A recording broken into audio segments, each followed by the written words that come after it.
Vamos a abrir a preguntas y respuestas. Usted y allá atrás la compañera. Gracias, sí, buenas noches. Juan Hernández del periódico Basta y de Grupo Cantón. Me llama la atención en estas gráficas que nos acaban de pasar el caso de Tabasco. ¿Ahí qué está sucediendo? ¿Qué se está dando? Ya ve que hace poco citó el caso de esta curva especial, en la que hacía referencia precisamente al 10 de mayo, ¿no? Unos días antes, que la población desobedece y da como consecuencia este rebrote. ¿Se pueden dar casos similares, por ejemplo, ahora sí como llamémosle, en el Wuhan de la zona oriente, llamémosle Nezahualcóyotl, Iztapalapa, esas partes de lo que es Estado de México y Ciudad de México? ¿Puede darse un caso así similar? Porque hay que señalarlo. No están cumpliendo con las disposiciones, no están cumpliendo con la sana distancia, y al contrario, está habiendo más rebeldía, está habiendo más, están abriendo negocios, la gente ya no está creyendo, o sea, no sé si no quieren entender o no quieren verlo. ¿Qué pasaría ahí en ese caso? Muchas gracias. Con mucho gusto. Este tema, nosotros no consideramos que la gente no quiera entender o que la gente no le preocupe. Lo que identificamos, y así lo habíamos predicho desde la fase de preparación en enero, las sociedades tienen un límite de resistencia a medidas de restricción de la movilidad, porque como lo hemos comentado en varias ocasiones, restringir la movilidad implica no poder ir a trabajar, implica que quien vive al día no tiene un salario fijo y tiene que conseguir su sustento. Una persona que se dedica a la plomería, una persona que se dedica a la construcción, una persona que vende bienes de cualquier naturaleza, desde artesanías, alimentos, etcétera.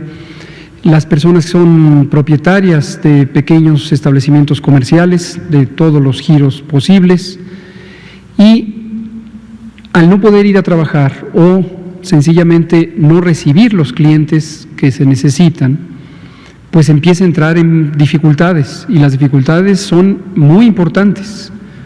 No es un tema menor, es la sustentación diaria de las personas, de las familias y por extensión de las comunidades. Entonces, naturalmente, entre más importante es la necesidad, más fuerte es la motivación para salir a buscar ese sustento. Por esa razón, y quisiera llevar su memoria a los primeros días de febrero, cuando en Europa estaban en las fases más intensas de la epidemia de COVID, y algunas partes de la opinión pública en México identificaban la urgente necesidad de cerrar los aeropuertos y de cerrar las actividades sociales, económicas en México. Y nosotros repetíamos una y otra vez y decíamos, todavía no es momento, todavía no es momento. Después, en primer lugar, no era momento porque no teníamos un solo caso, y la pretensión de que cerrando los vuelos, particularmente los provenientes de Europa, se podría evitar la introducción del virus a México. Repetimos que en la historia de la epidemiología, la historia documentada y la metodología, la ciencia, no hay evidencia alguna formal de que se pueda evitar las epidemias cerrando los puertos de entrada marítimos, terrestres o aéreos, excepto en un escenario completamente imposible de realizar, hipotético, que sería un estado de sitio, como si fuera un sitio militar, y entonces se cerrara por completo, lo cual evidentemente se vuelve improcedente porque implica la escasez inmediata de los bienes básicos de sustentación de una sociedad. Entonces, por eso dijimos no es tiempo. Luego, el 28 de febrero tuvimos el primer caso confirmado y también escaló esta presión de cierren. Y aquí nos ha llamado la atención, con cierto nivel de desconcierto, diría, que un segmento de la población a veces enfoca sus sentimientos, no siempre muy productivos en términos de buscar la solidaridad social, hacia otro segmento de la población. Esto a veces se expresa como, ¿por qué no usan la fuerza pública? vayan y enciérrenlos. Y lo que quizá algunas de estas personas, no digo que todas las que expresen esto, hay distintas motivaciones, que quede muy claro, pero a veces sí vemos el reflejo de una postura que pareciera no tener claridad que quien está fuera tiene otras necesidades. Entonces, el que tiene ahorros o suficiente riqueza puede no estar en la calle buscando el sustento. Quien tiene la fortuna de tener un salario fijo puede estar en casa y no necesitar salir a buscar el sustento. Pero quien no tiene esas condiciones, y esta es una proporción enorme de la población mexicana que vive al día, entonces tiene que ir a buscar el sustento. A pesar de ello, y por eso consideramos que es heroico el gesto de solidaridad y de responsabilidad del pueblo mexicano, que a pesar de que una proporción muy grande tiene estas necesidades, se ha mantenido disciplinadamente en sus casas y fuera del espacio público, y con ello ha contribuido a disminuir la velocidad de propagación de los casos de COVID y del virus, y ha permitido tener un mejor control que hoy ayuda a que no se saturen los hospitales. Entonces, merecen reconocimiento, merecen respeto. Han pasado ya casi 3 meses, más de 3 meses, bueno, 2 meses y unos días formalmente desde la Jornada Nacional de Sana Distancia, y localmente, regionalmente en distintos estados, todavía falta y todavía van a permanecer las restricciones, como lo hemos dicho.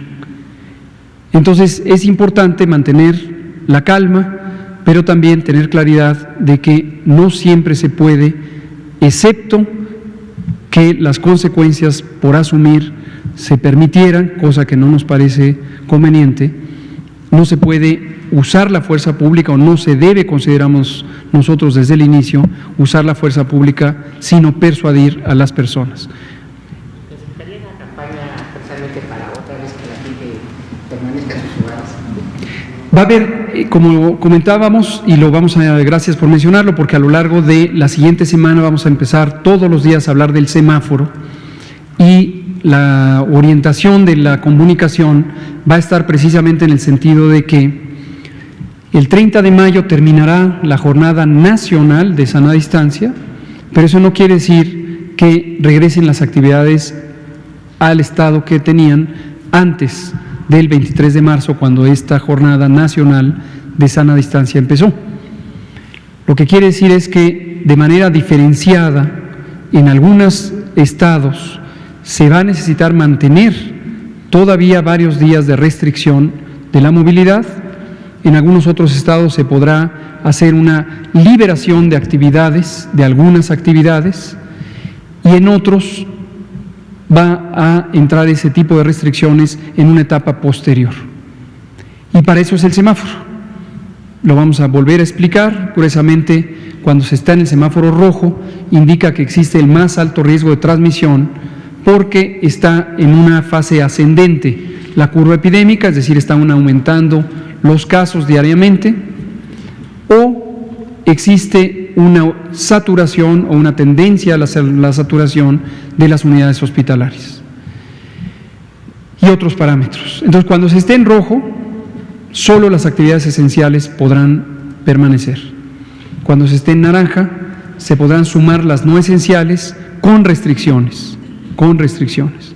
Cuando se esté en amarillo, podrán estar las actividades esenciales y las no esenciales, solamente con los cambios de prácticas de protección o de higiene fundamentales que permanecerán. Estas últimas permanecerán por años. Y cuando se llegue al verde, se podrán abrir las escuelas. Antes no. Esa es curiosamente la estructura del semáforo. Entonces, eso es lo que hay que tratar de identificar y regresar a esta idea. Por esa razón, las cosas se tienen que hacer a un tiempo definido. Si se hacen muy tarde, ocurre lo que lamentablemente ocurrió en varios de los países que tuvieron la epidemia de inicio. Es una desventura porque les llegó antes y no pudieron aprender de la experiencia de otros países. pero tuvieron epidemias muy, muy intensas, 8 o 10 veces el tamaño de la epidemia que tiene en México, aún ajustando por población. Está claro que países con mayor población tienen mayor número de casos y de muertes. Países con menor población tienen en general menos, pero cuando se compara con una medida comparable, que es la incidencia, que aquí la presentamos para comparar a los estados de la República, se puede identificar de esto, ¿no? Entonces, aquí el punto es, si es demasiado temprano, fatigamos a la población teniendo poca utilidad la intervención. Si es demasiado tarde, tenemos una consecuencia en la intensidad de la epidemia. Hay que hacerlo en un momento específico. Y México lo hizo en el punto donde había planeado hacerlo, que es el punto donde cambia la velocidad de crecimiento de la epidemia, y arrancamos con una jornada nacional y nos seguimos con una jornada estatal. El caso específico de Tabasco, lo que quiero mencionar es, efectivamente, como explicamos el otro día, hay una segunda curva epidémica, esto técnicamente se llama bimodal, hay 2 jorobitas en la curva epidémica en vez de una, y eso lo que sugiere es que hubo un cambio en la intensidad de la movilidad, habiendo arrancado con una movilidad reducida, posiblemente en unas fechas específicas, al inicio de mayo, se aumentó la movilidad y por lo tanto se aumentaron los contagios y los casos. La buena noticia en el sentido de Tabasco es que están lejos de llegar al punto de saturación. A pesar de eso, hicieron un excelente trabajo de reconversión hospitalaria muy temprana. De hecho, Tabasco fue de los estados que más tempranamente lo hicieron. Mi reconocimiento y respeto al gobernador y también a la secretaria de Salud, la doctora Silvia Roldán, quien es una experta en salud pública muy querida en la comunidad desde hace mucho tiempo, y ella muy anticipadamente empezó a trabajar sobre los esquemas de reconversión. Entonces, están lejos de la saturación hospitalaria. Pero nada más una pregunta. El caso de Tabasco corre el riesgo de que la Ciudad de México y el Estado de México puedan tener algo similar. Esa famosa curva.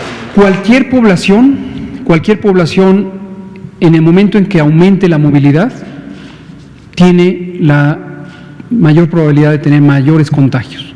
Y esto es proporcional. Entre mayor movilidad y mayor número de personas en movimiento en el espacio público, mayor será el resurgimiento de los contagios. Y aquí también aprovecho para volver a decir algo que hemos dicho muchas veces, pero hoy, que es sábado 23, que quede en su memoria, que lo decimos una vez más: no está garantizado en modo alguno, ni en México, ni en ningún país del mundo, que en el momento en que empieza la reapertura pueda garantizarse que no va a haber un rebrote.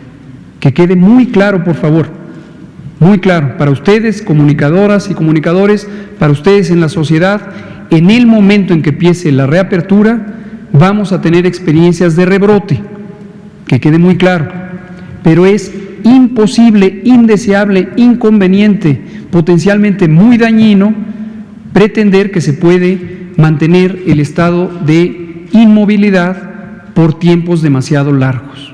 Entonces, México tiene que hacer lo mismo que han hecho otros países, empezar a ensayar sus experiencias de movilidad de una manera ordenada, escalonada, cuidadosa, con un mecanismo de monitoreo continuo que identifique de manera clara para los gobiernos y para la sociedad cuál es el nivel de riesgo, y solamente activar los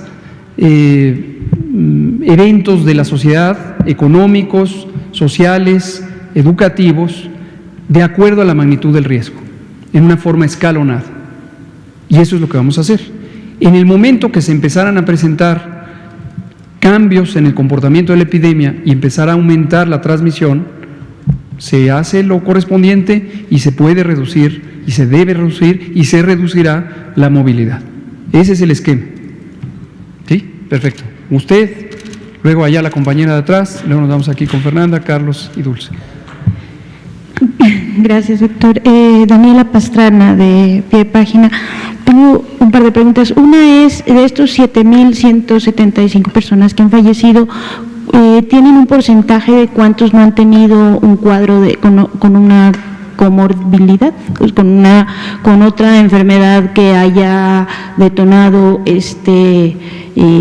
pues, o sea, que haya potenciado posiblemente la muerte, si tienen ese porcentaje, ¿cuál es? Y luego, en relación con lo que acaba de decir, estamos viendo que la OMS declaró que Sudamérica ya es como nuevo epicentro y que en regiones como Francia o como, Francia volvió a limitar el acceso a las escuelas, y en Italia pues está esta región de Lombardía donde siguen sin contenerse la pandemia. Entonces, preguntarle si es posible que este semáforo se nos vaya de pronto como a todo el año, o sea, más o menos qué expectativas debemos tener del tiempo en el que vamos a estar con este semáforo permanente y alerta y con posibilidades de volver a limitar, sobre todo esto de los espacios en escuelas y en espacios como parques, bibliotecas. Y ¿qué información tienen sobre la inmunidad? Vimos que había ya algunos avances con algunos changos, macacos, sobre algunas investigaciones que podrían ya hablar de que sí se puede pensar que va a haber inmunidad para los que ya tuvieron contagio, y quería saber si ya tienen alguna información más consistente sobre eso. Muchas gracias por sus preguntas, que considero muy útiles y muy importantes. Sobre las comorbilidades, semanalmente, lo que pasa es que esta semana no lo presentamos, pero podemos traerlo mañana, ponemos justamente eso, cuál es la proporción o el porcentaje de personas que entre el grupo de los que desafortunadamente fallecieron tienen hipertensión, obesidad, diabetes, tabaquismo y otras condiciones de riesgo. Ha cambiado muy poco a lo largo de estas semanas de la epidemia en México, y son los determinantes principales o las características principales que se asocian con el riesgo de mortalidad. También los hay, y esto me da pie a comentar lo siguiente. Ya lo hemos también dicho, pero quiero retomarlo, y esto es para la población. COVID es una enfermedad, como puede haber otras, pero es una enfermedad que puede generar un fenómeno de sorpresa. Sorpresa es en el sentido de una persona que se asume sana, que se asume razonablemente joven, y por lo tanto, al escuchar estos mensajes aquí o en otros sitios, tiene claro que adultos mayores de 60, mujeres embarazadas y personas con enfermedades crónicas deben acudir a valoración médica si presentaran los síntomas de COVID: fiebre, tos, dolor de garganta, dolor de cuerpo, enrojecimiento de los ojos, escurrimiento de la nariz, etc. Pero quizá asume esta persona, estoy poniendo un ejemplo hipotético, pero por si usted se identifica en esta característica o tiene un familiar que se identifique con esta característica, piensa que es demasiado joven o piensa que es completamente sano o sana. Y entonces, si tiene síntomas de COVID, se espera y no va a consulta, y se espera y no va a consulta, y se espera y piensa que se va a recuperar en algún momento pronto. Pero quizá empieza a tener algunos síntomas que aquí hemos mencionado y que hoy voy a volver a mencionar, y usted no le está haciendo suficiente caso. Estos síntomas son los síntomas tempranos de la complicación de COVID, y que se presentan precisamente por el daño pulmonar agudo grave que esta enfermedad puede producir en hasta 2 de cada 10 personas enfermas. Y los síntomas son disminución de la capacidad respiratoria, que se manifiesta por la necesidad de respirar más intensamente porque siente que no está incorporando suficiente cantidad de aire. O hace un poco de ejercicio, quizá sube algunos pocos escalones o camina algunos metros y siente que se le agita la respiración y empieza a respirar más rápidamente. O quizá siente palpitaciones, o quizá se ve pálida, o quizá se empieza a sentir somnolienta o somnoliento. Estos son signos de complicación de COVID. Si esto ocurre, ha esperado demasiado tiempo y es urgente que vaya a una unidad de salud para atención, porque si se sigue tardando, puede tener un desenlace fatal.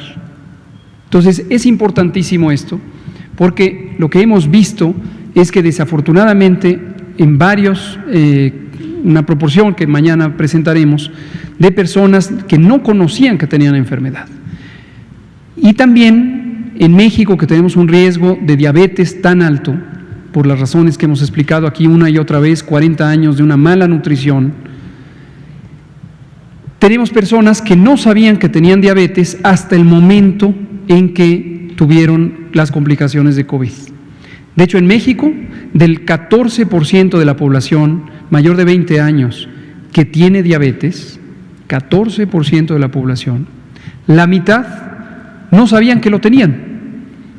Y se descubrió en el momento en que vino la Encuesta Nacional de Salud y Nutrición y se les hizo un examen de laboratorio y se detectó que tenían la glucosa alta en la sangre. Entonces, ¿qué recomendamos?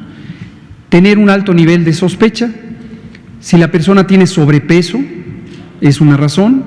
Si la persona tiene familiares con diabetes o con hipertensión, es otra de las razones. Y no esperar e ir a valoración médica. Y en esa valoración se identificará si existen otros signos que el personal de salud puede reconocer que sugieran que existe una complicación de COVID. Desde luego, confirmar el caso de enfermedad usando las pruebas de laboratorio y también monitorear la oxigenación de la sangre con unos dispositivos especializados que se llaman oxímetros de pulso. Eso lo recomendamos muy ampliamente, ¿no? De las otras dos preguntas, la inmunidad.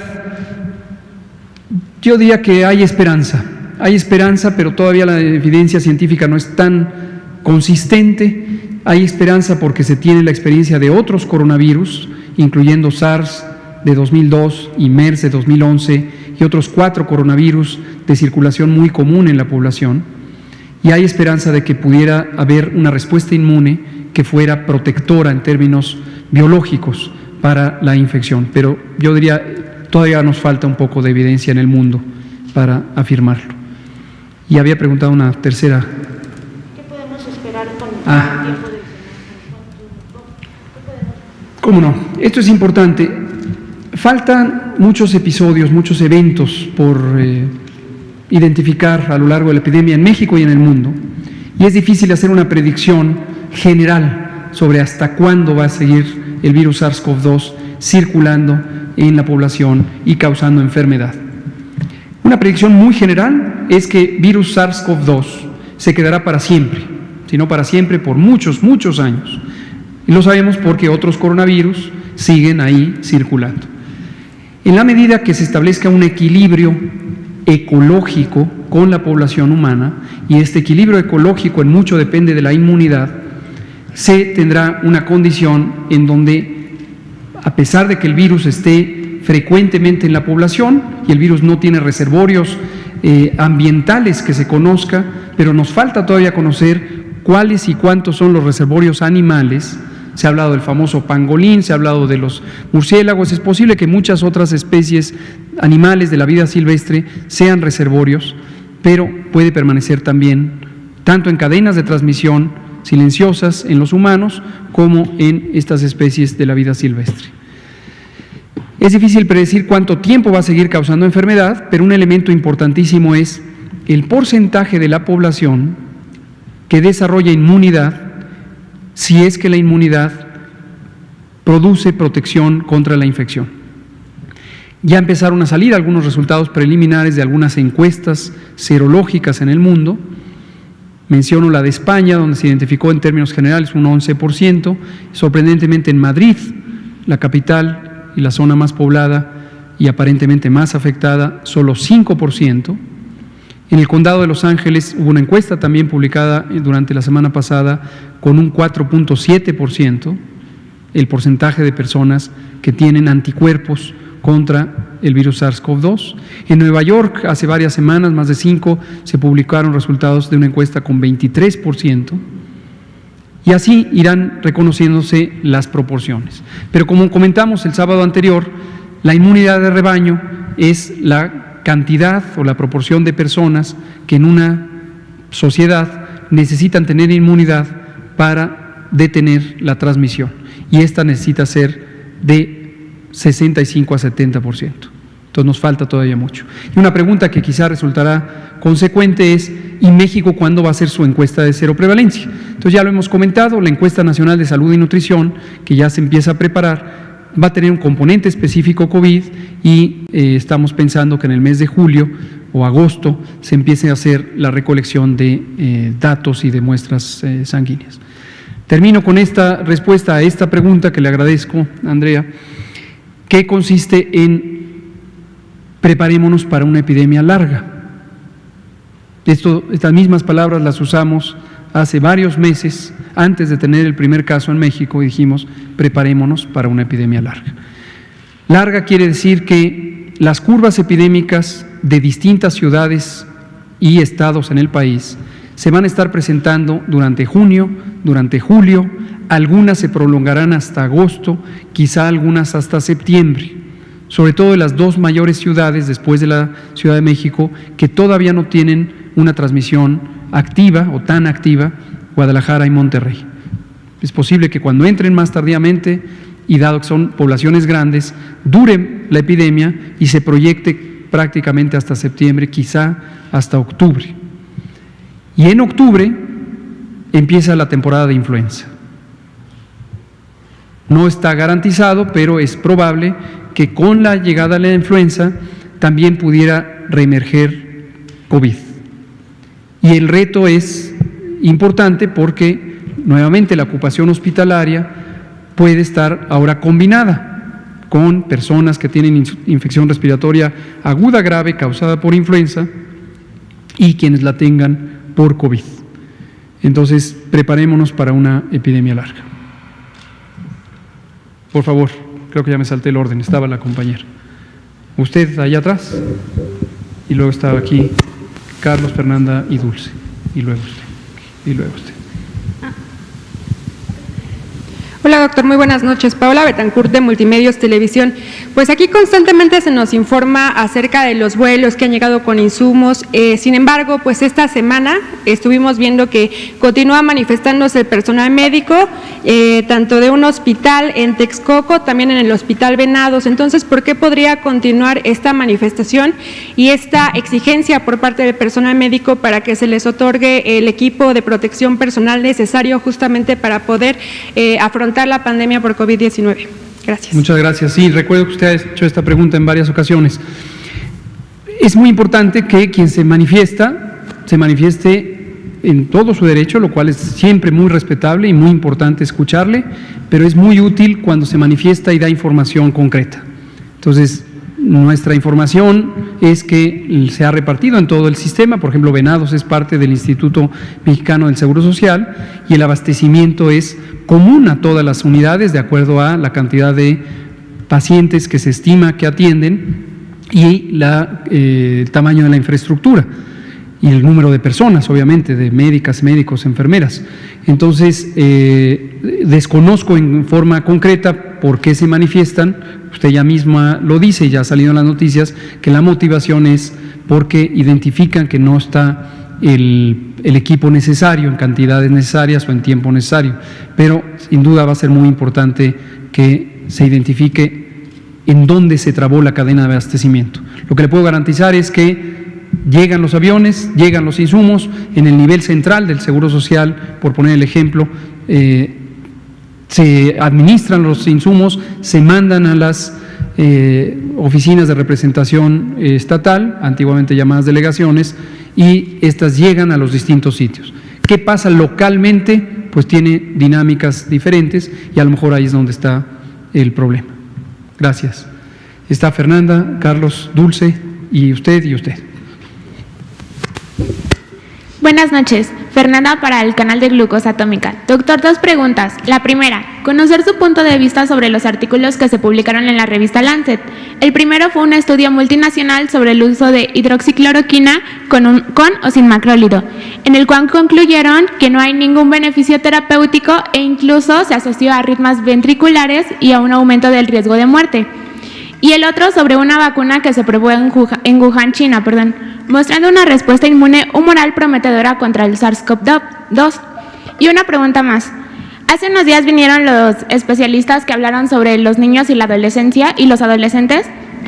Entonces en redes me estuvieron preguntando, ¿qué líneas de apoyo hay para aquellos niños que lamentablemente pierdan a sus papás víctimas de COVID, sobre todo en las familias monoparentales, y cómo están trabajando en este aspecto? Gracias.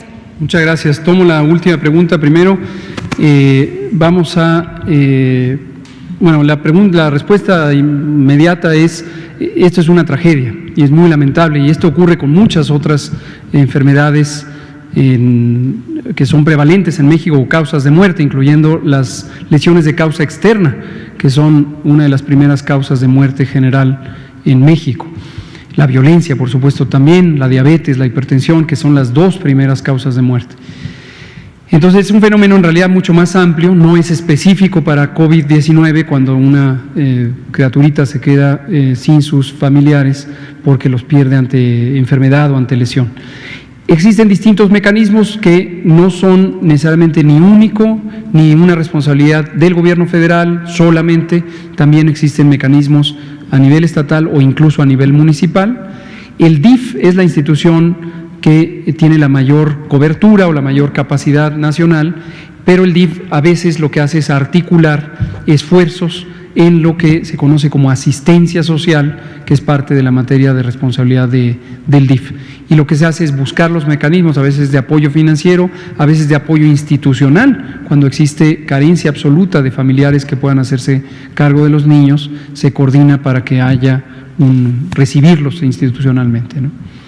Los artículos y las vacunas y la hidroxicloroquina. Pues de las vacunas, efectivamente salió en Lancet esta semana un ensayo de fase 1, esa es la fase más preliminar de la investigación clínica. 108 personas fueron estudiadas de manera muy seleccionada, no son las personas de más alto riesgo, y esto es un requerimiento de los estándares de investigación clínica precisamente para que primero se evalúe la seguridad. Seguridad es el elemento 1 a evaluar de un candidato a vacuna o a medicamento, etcétera, ¿no? Yo diría los resultados son alentadores y falta las siguientes fases de investigación, falta que haya replicación de los mismos resultados por parte de otros grupos de investigación independientes del primero que publica esto, falta la oportunidad de que esto se replique posiblemente en otros países, en otras poblaciones con distintas características. Entonces, en resumen, es alentador, pero falta mucho entre esto y pensar que ya vamos a tener una vacuna para el uso práctico. Gracias. Carlos, Dulce, usted y usted. ¿Qué tal, doctor? Doctora Lomía, buenas noches. Carlos Guzmán de Ava Noticias. 3 preguntas rápidas. La primera, veíamos antes de llegar, en camino hacia esta conferencia de medios, el caso de Guerrero, que ya por ahí el doctor Lomía notaba en las gráficas.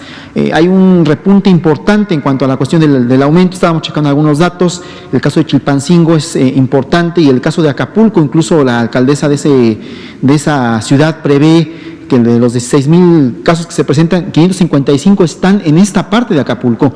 Incluso está ella mencionando un posible colapso del sistema en este caso. Si nos puede aclarar un poquito esto. 2, nos habría comentado que cada sábado se iba a actualizar esta lista de municipios del bienestar, si es que la trae ya lista o sería mañana.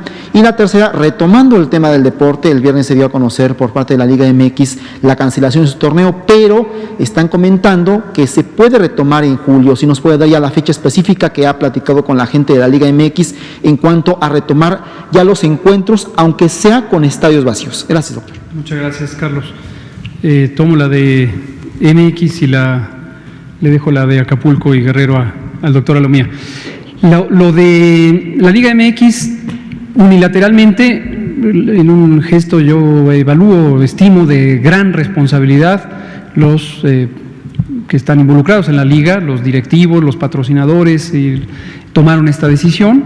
Me parece que es una decisión apropiada en términos de disminuir el riesgo epidémico a nivel nacional, a nivel regional, donde se piensa que pudieran tener lugar los partidos, y desde luego para el propio personal de la liga, incluyendo jugadores, entrenadores, personal de apoyo, etcétera. ¿Cuándo podría reactivarse? No es una decisión que se toma respecto ni a la liga, ni al fenómeno o el sector productivo, si hacemos un análogo, que este sería el sector del deporte, sino que depende precisamente del semáforo. Y el semáforo es regional, es estatal, y entonces donde exista un semáforo en color anaranjado o en amarillo, podrán tener lugar estas actividades. Donde no, donde esté en un semáforo rojo, no pueden tener lugar estas actividades. Y esto también valoro como positivo que la Liga MX desde el inicio de la epidemia tuvo un papel muy proactivo de acercamiento hacia el gobierno. Hemos tenido un diálogo muy fluido, continuo, principalmente a través de nuestro director de promoción de la salud, el doctor Ricardo Cortés, desde luego amparado y avalado por el secretario de Salud y por un servidor, y podemos planear, y esto en su momento, cuando se encuentre la mejor combinación para que desde el punto de vista de los empresarios responsables de esto les conduzca a pensar que es apropiado para ellos abrir, dadas las restricciones que impone la protección contra la epidemia, pues que lo hagan, ¿no?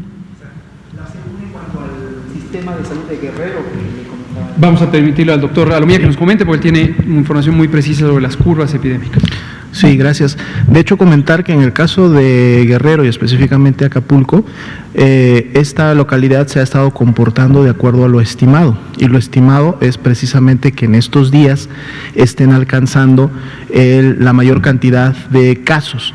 De hecho, a mediados de la semana pasada es que se estimó la mayor carga de casos confirmados, o sea, es decir, de personas que presentan la enfermedad, y es el 30 de mayo, o sea, todavía al finalizar la semana que empezará mañana, cuando se espera la mayor carga de personas hospitalizadas y sobre todo en unidad de cuidados intensivos.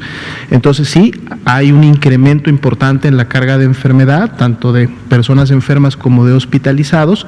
Sin embargo, está dentro de lo proyectado, dentro de las curvas proyectadas. ¿Esto qué quiere decir? Que al estar dentro de lo proyectado, está precisamente dentro de lo que se programó y se preparó para la atención. Entonces se está trabajando directamente con las autoridades para que en su momento, así como se llevaron a cabo intervenciones en la Ciudad de México, en Tijuana, en Culiacán, en su momento también se lleven a cabo estas intervenciones, sobre todo en esta semana que viene, en donde se espera la mayor cantidad de casos, para que haya acceso a la atención médica y además hayan camas disponibles tanto para hospitalizados generales como para UTI. Entonces esto lo vamos a estar monitorizando muy de cerca, no solamente en la red IRAC, sino también a efectos de la proyección. Entonces sí, esta semana que viene es una semana importante para Guerrero en general, porque de acuerdo a la proyección es la semana en la cual está proyectada su mayor carga de enfermedad.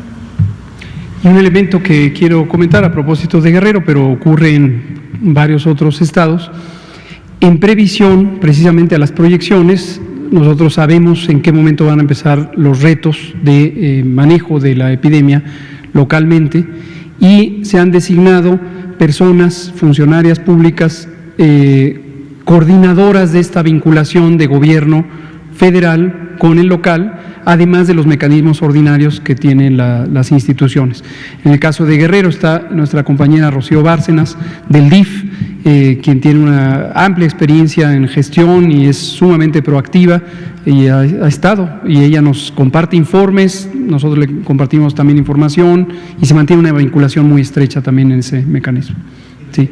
Respecto a los municipios, qué bueno que lo pregunta. Efectivamente, de origen dijimos que cada sábado o cada semana íbamos a estar presentando la lista de municipios, pero hicimos la presentación inicial y desde luego estuvimos muy atentos a escuchar con todo respeto la respuesta o la reacción de los gobiernos estatales, y sabemos que varios de ellos, no porque lo externaran públicamente solo, sino a lo largo de la semana, como he relatado, hemos tenido varias reuniones. El martes tenemos una con la CONAGO en pleno.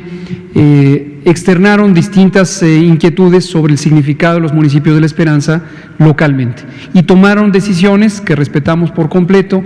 Recordar que los gobernadores son autoridades sanitarias y en la mayoría tomaron decisiones de no aprovechar la circunstancia de que podían estar estos municipios en bajo riesgo, por distintas razones que ellos conocen de manera directa de la dinámica social de estos estados y estos municipios. Entonces, no queremos en este momento traer la lista y que eso introduzca un elemento de confusión cuando la población que reside en esas localidades escuche esta información y se prestara a una interpretación de que los gobernadores y las gobernadoras estuvieran haciendo algo opuesto al gobierno federal, cosa que no es el caso. Entonces, para evitar esa confusión, hemos decidido por el momento no estarlo presentando con esa periodicidad. Usted y usted, por favor. Son las 19:52.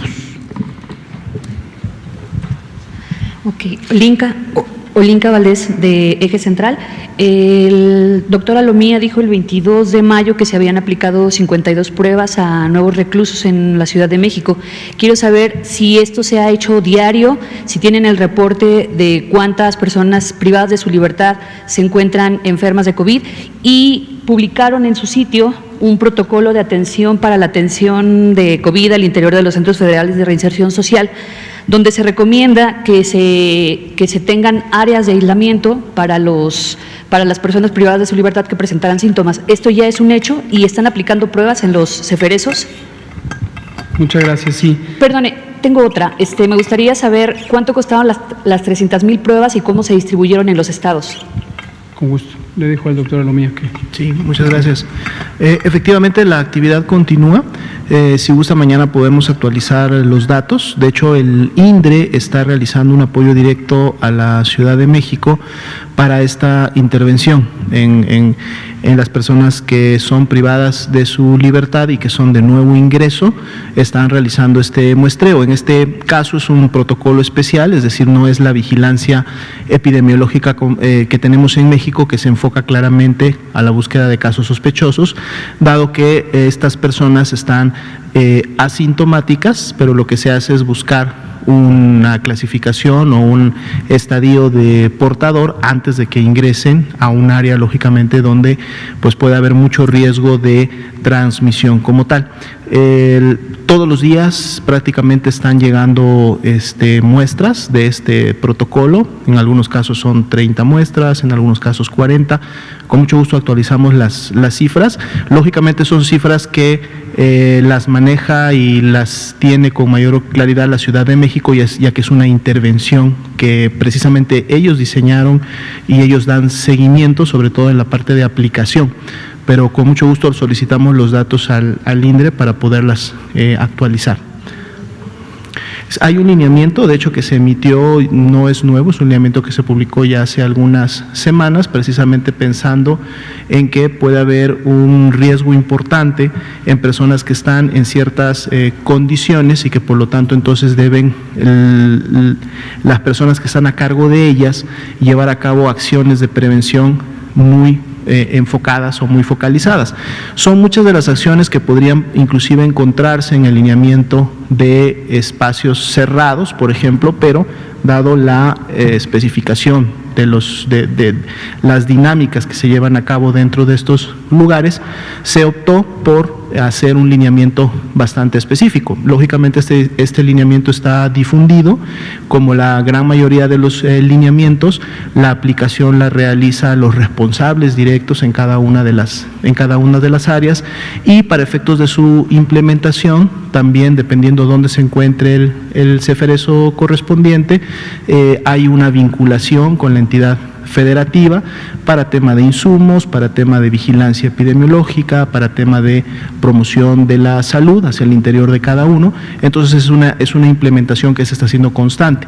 Esta actividad que definió, por eso digo que es la Ciudad de México la que tiene el control de la misma, es una actividad definida específicamente por la Ciudad de México, no es algo que venga en el lineamiento como tal, ¿no? Entonces esto es de aplicación, ahora sí que en base a los riesgos o necesidad que pudiera darse en una entidad federativa o en una de estas instalaciones de manera específica. ¿Podría darnos los datos de cuántas pruebas han estado haciendo en los... Claro, lo solicitamos y mañana las traemos. las pruebas? También. Sí, no, buscamos... Sí, de las 300,000 pruebas, solo recordando, precisamente ayer presentábamos el informe, teníamos 100,000 pruebas cuando llegaron estas 300,000 pruebas, por lo tanto, las 300,000 como tal, apenas las 100,000 que teníamos están por terminarse en función de su distribución, entonces estas 300,000 son prácticamente un backup que viene para los siguientes meses de junio y julio prácticamente para el seguimiento de la epidemia. Con esto quiere decir que esas 300,000 todavía no han sido repartidas en su totalidad a las entidades federativas. Tampoco es el procedimiento, no es que llegan las pruebas o que el total de pruebas se parten en 32 entidades y se mandan inmediatamente, no.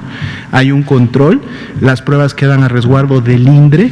El INDRE es el que las tiene bajo custodia y en la medida como se van utilizando en las entidades federativas, el INDRE tiene un control de esto de manera diaria y tiene activa una plataforma en donde los estados empezaron ya a registrar el uso diario de sus insumos.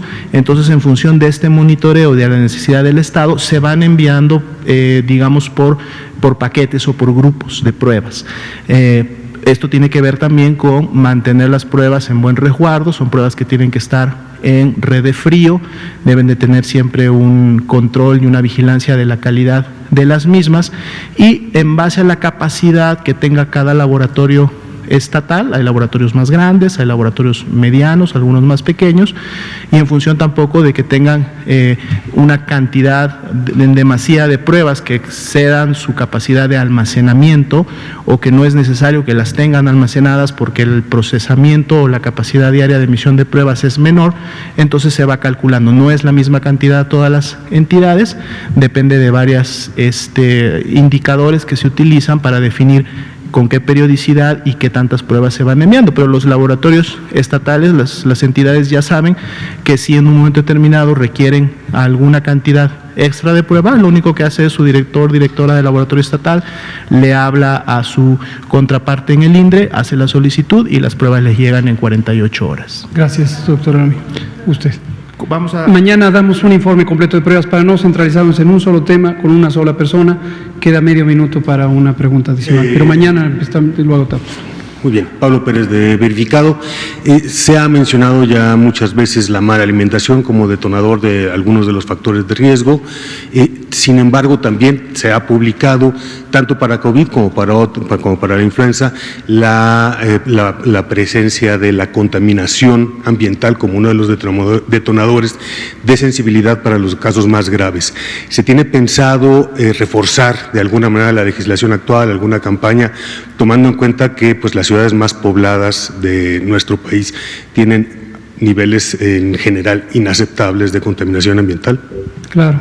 Es un muy buen punto. No conozco que exista ya evidencia suficientemente robusta específicamente para COVID y la influencia que tiene en la contaminación, pero efectivamente no solo para influenza como enfermedad infecciosa periódica de interés epidémico, sino otras condiciones respiratorias, se conoce que la contaminación pues, es perjudicial.